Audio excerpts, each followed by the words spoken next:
In today's episode, we're going to look at the Bali basics. So, how to get around without the need to haggle, insurance for scooters and extreme sports.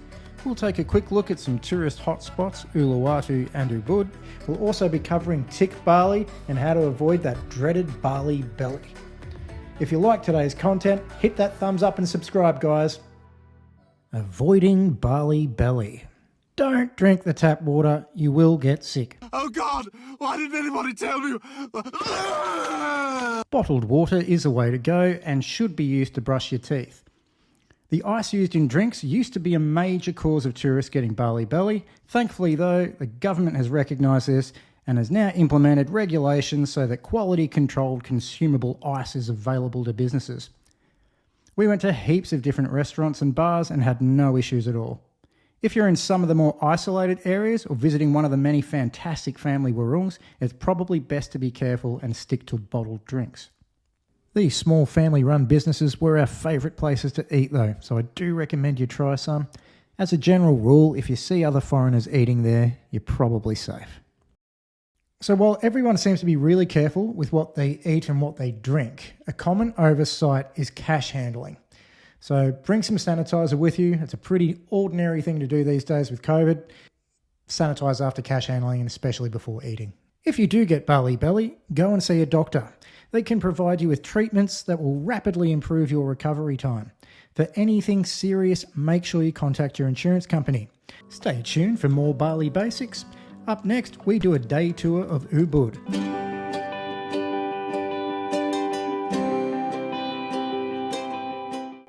If you're looking to take some epic I'm on holiday in Bali photos, then this is the place to visit.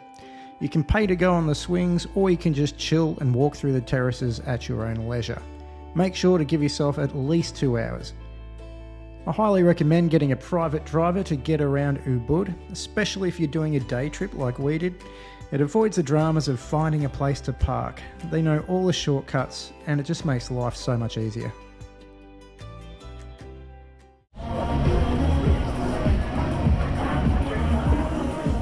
Once you've finished your walk through the rice fields, you can refresh at the bar.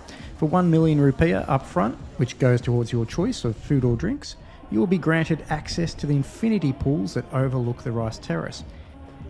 Like anything in Bali, if you want to avoid the crowds, make sure you get there first thing in the morning.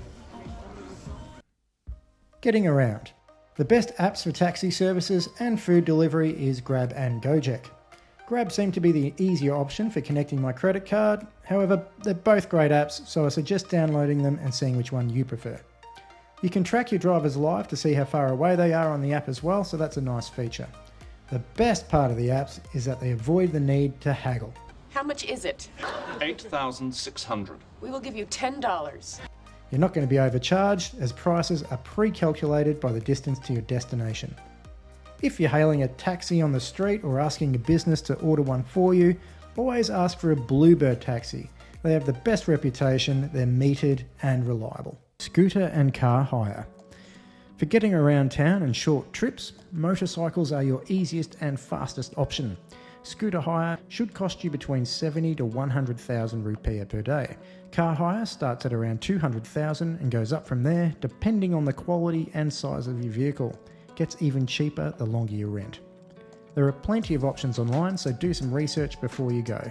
As a rough guide, you can always check out balicarfinder.com. Driving a car and riding a scooter both require an international license, which in Australia will cost you around $40 through NRMA. If you get caught without one, the fine isn't going to ruin your holiday, but dealing with the police just might. Please just take money. Motorcycle and car taxis are crazy cheap, and using the apps also makes it a really simple process. So if you're not confident in riding a bike or renting, it's the perfect solution. Also, if you're hiring a driver for the day, be sure to throw them a tip or shout them some lunch as a courtesy. A car with a driver should cost you between 500 to 600,000 rupiah per day with tolls and parking included. Cash or card? The answer to this question is bring both. Cash is still king in Bali, but your credit card will be perfectly fine in any large establishment. For paying a moto taxi, going to a smaller local restaurant or shop, you're going to need cash though. Make sure you get a bunch of 10, 20 and 50,000 rupiah notes when you go to an exchange. Try and avoid 100,000 rupiah notes unless you're planning on a significant purchase, as a lot of people just won't have the change. This water temple is actually the legendary setting of a traditional tale about good versus evil, as well as being a national cultural heritage site. As it's a temple, it is a chance for you to wear your sarong, or if by some miracle you haven't bought one yet, they will provide you with one. People who visit the temple take part in the bathing purification ritual, using the water that comes directly from a spring inside the compound. If you'd like to take part in the ritual, be mindful that it is considered sacred and is meant for pilgrims and devotees, so speak to someone before jumping in. The TEGENUNGAN waterfall. There's a good 15-minute walk down 160 steps to get there, so it's best to be avoided if you're not in reasonable physical shape. However, there is also a couple of viewing platforms and a bridge nearby as alternatives. There's also a bunch of shops at the top, so you can buy refreshments or souvenirs if you want them. Swimming is not permitted, and neither is nudity. Yep, they had to make a sign. Shah and I managed to squeeze everything into a day trip, but I would recommend 2 or 3 days in Ubud. Give yourself the chance to check out the hundreds of shops and artworks in the area, some of which are truly incredible. Relax with a drink in the infinity pools, go whitewater rafting or jump on a quad bike if you're feeling adventurous. TicBali. For around $80, TicBali offers an express service to avoid the long queues. They can also set up your SIM card so you can be out enjoying your holiday as quickly as possible. In our experience, it is definitely worth it. However, make sure that your guide takes you to the express arrivals lane in person, or security may throw you in with the masses. TicBali offers a range of services, so be sure to check out their website.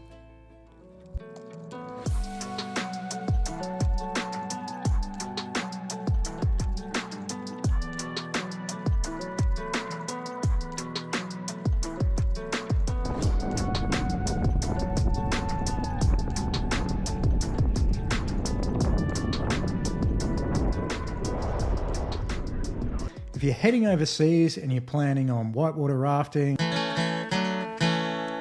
riding a scooter, remember 1 down, 4 up. Just 1 down, 4 up. Or paragliding, then you're going to want to consider some insurance.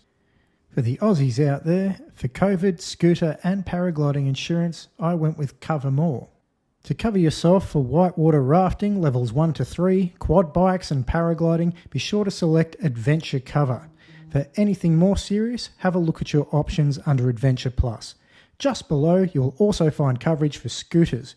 Keep in mind that you do require an international license to ride a scooter in Bali. Power adapters. Bali power plugs operate on 230 volts and utilise plug type C and F and socket type F. You'll need the 2-pronged round pins, not the square ones. Cheap and basic adapters are plentiful in Bali, but if you've got a lot of gear and need a high quality multi-adapter, I suggest getting one before you leave and taking it with you. If you get stuck, hotels may have some spare ones lying around, but don't count on it. Visas. Bali has visa on arrival for most countries for up to 30 days. For Australians, this will require you to have a $50 note with you on arrival. Check out bali.com for more information. When you get to Bali, you're going to need a new SIM card. They're easy enough to find, preferably buy from a legitimate phone store and not off the street, but if you get stuck, you can always get them from your local convenience stores like Indomart and Coco. Make sure you bring your passport as they will require ID. A SIM card will cost you anywhere between 50 and 200,000 rupiah. For the best coverage, I recommend Telkomsel. For convenience, you can always get a SIM card from the airport or through TicBali, but you will pay more. Up next, the KOPI coffee tour. And for the example, this one Robusta coffee tree look like. Robusta coffee tree, this have a big leaf and big tree. So this is with the cacao bean for making chocolate powder. This one. Oh, chocolate powder. Yes, oh. chocolate. We're making the chocolate. Yeah, cool. So this is with the galangal. Galangal. Yeah. And ginger. Turmeric. And turmeric? Oh, wow. Ginger. Beautiful. Yeah. Yeah. And then you have cinnamon? Yes, cinnamon. clove, Cloves, yeah. white, Beautiful. and Ooh, black I pepper. feel like making a curry. Everything you see is grown organically on the farm and used to flavour the broad range of tea and coffee that you can purchase at the end of the tour. The highlight, however, is the KOPI coffee. Kopi Luwak is a coffee that consists of partially digested coffee cherries which are eaten and pooped out by nature's own coffee connoisseur, the Asian palm civet. The cherries are fermented as they pass through the intestines and then collected from the furry little creatures when they've done their business. This process, combined with the civet's careful selection of only the very best coffee cherries, makes this coffee unique and one of the most expensive on the global market. The sample plate of coffees on the tour is completely free. You only pay for the coffee you wish to purchase and take away, unless you're ordering a cup of the KOPI coffee. Up next, the ULUWATU temple and the Kichak fire dance.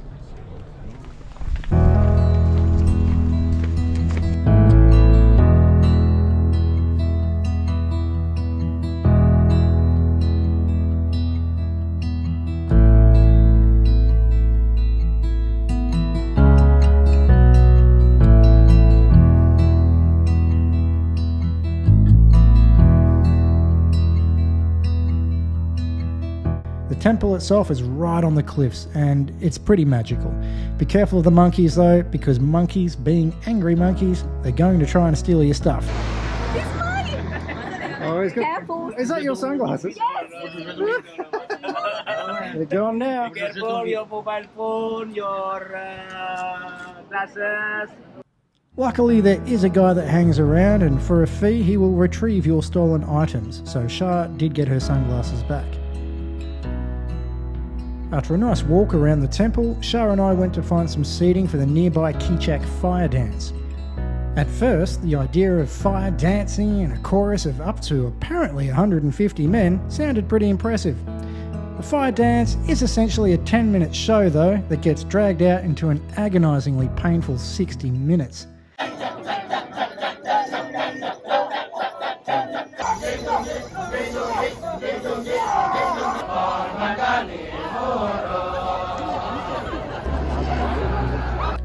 You've literally just witnessed the highlights of the show, so it's my personal recommendation to give this one a miss. While everyone is watching the men repeat the words Kichak for an hour,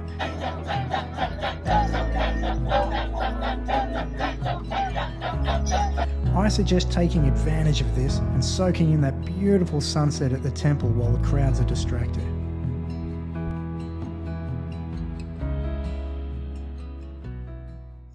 Alright, so money exchanges. Don't get your money exchanged at the airport, you're going to get massively ripped off. So wait till you get out of there unless you're absolutely desperate, in which case just grab what you need. If you're heading to Nusa Dua and to Timbers for the paragliding, the PM2V money exchange was a good one. Couple of tips for exchanges. If you're going to an exchange and you find that their exchange rate looks phenomenally better than everybody else, then that's a warning sign to avoid it. There's going to be hidden fees and commissions and they always end up costing you more. Another quick tip, make sure they count the money in front of you and that money should stay there. So if you find that they're counting it and then they're putting it back behind the counter, that could be a bit of a warning sign, so just be mindful. Skimming does occur at some of the dodgy places.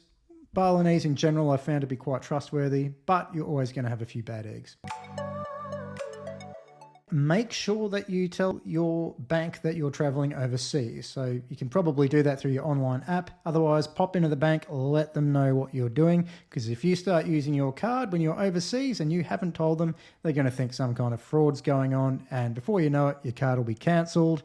And getting that fixed while you're overseas can be a real pain. Just be mindful of that, guys.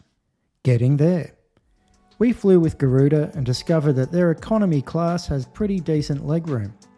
Another bonus is that they offer a 23 kilogram sporting allowance, which means you can bring along your paraglider or your surfboard at no extra cost. They do have less flights, but we found them to be much more reliable than some competitors. If you're on a budget like us but feel like spoiling yourselves a little, once you've purchased your ticket, you can place bids for business class at massively reduced prices. Shah and I were lucky enough to win a bid on our return flight, and wow, what can I say other than that every flight we're going to have in the future is now going to be really painful in comparison. Our last touristy hotspot is the 122 metre statue of the demigod Garuda and Vishnu, better known as the GWK statue. This thing is massive, and looking up at the clouds moving behind me made me feel quite queasy. Due to a range of delays and other issues, with no help from the global financial crisis, it's taken almost 28 years and $100 million to build the park, and there's still a lot of construction going on. Under the statue you will find some fascinating cultural history with lifelike statues of mythical warriors in what is part of Bali's very unique Indonesian Hindu culture. I highly recommend taking the shuttle to the statue because the walk is a hefty one. And if you're feeling up to it, you can always jam with the local musicians. Packing your wing. For those of you new to paragliding, I suggest getting a concertina bag to pack your wing if you don't have one. This way your leading edge will be protected during transport. Once you've done this, you can always put your neatly folded wing inside your harness and then place it inside your paragliding backpack. Hot tip, make sure you tie down any loose straps to avoid dramas at the airport. If you haven't already, be sure to check out Paragliding Bali, where we fly Nusa Dua and the magical Candi Dasa. This is where our tour ends. I hope you've enjoyed today's episode and let me know if you found the information helpful. As always, it would be awesome if you could hit that thumbs up, or if you'd like to support my channel, hit subscribe.